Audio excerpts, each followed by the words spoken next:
Terima kasih Anda masih bersama kami. Karena dianggap kurang berpihak terhadap kepentingan masyarakat, RAPBD Banjar tahun 2021 terancam tidak mendapat persetujuan wakil rakyat.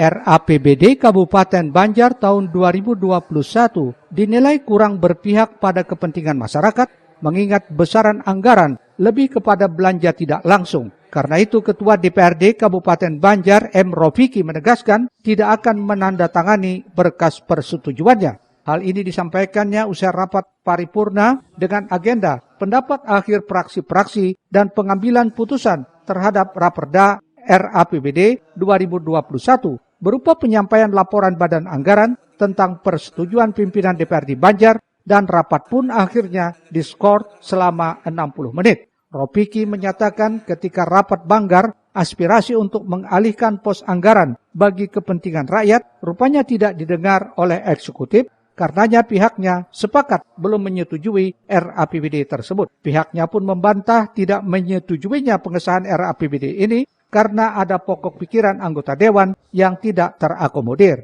Bisa merubah apa-apa karena katanya SIPD itu tidak bisa dirubah. Lalu buat apa ada Banggar kalau kita kalah dengan sistem? Yang kita perjuangkan itu ini semuanya kepentingan rakyat. Seperti kemarin sinkronisasi bumi, air, dan udara. Masa nilainya 1 miliar misalkan. DLH itu kan fungsi utamanya mengurus masalah sampah. Ngapain masalah ngurus udara api? Udah ada Avatar itu. Lebih baik kita belikan truk sampah, kita belikan asuransi buat kawan-kawan kita yang mengangkut sampah itu. Terus ada biaya makan minum yang nilainya hampir 1 miliar di Dinas Pendidikan. Ketika kita tanya makan minum apa, ini buat lomba. Tahun depan mana ada lomba sih? Dan itu juga tidak dilaksanakan. Sekarang kalau kita berbicara prioritas anggaran buat rakyat, kalau tidak bisa di-handle oleh Banggar, lalu buat apa ada Banggar? Mending sekarang pemerintah daerah silakan jalan sendiri. Sementara itu Sekda Banjar M. Hilman menjelaskan dalam proses implementasi dari hasil rapat Banggar ke dalam sistem informasi pemerintah daerah, maka Pemkab perlu waktu untuk merapikan segala proses yang belum bisa diinput tersebut. Sebelumnya yang harus kami masukkan ke dalam sistem informasi pemerintah daerah, aplikasi yang baru dijalankan untuk seluruh pemerintah daerah yang ditetapkan oleh Kementerian Dalam Negeri.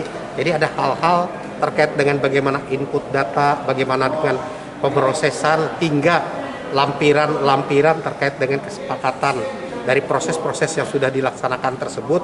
Perlu waktu untuk kita menyiapkan dengan aplikasi tersebut. Makanya kita sepakat untuk ditunda sampai dengan hari Senin, kita bisa merapikan segala proses terkait dengan hasil kesepakatan pembahasan sebelumnya yang belum bisa diinput ke dalam aplikasi sistem informasi. Ahmad Ramadhani, Banjar TV.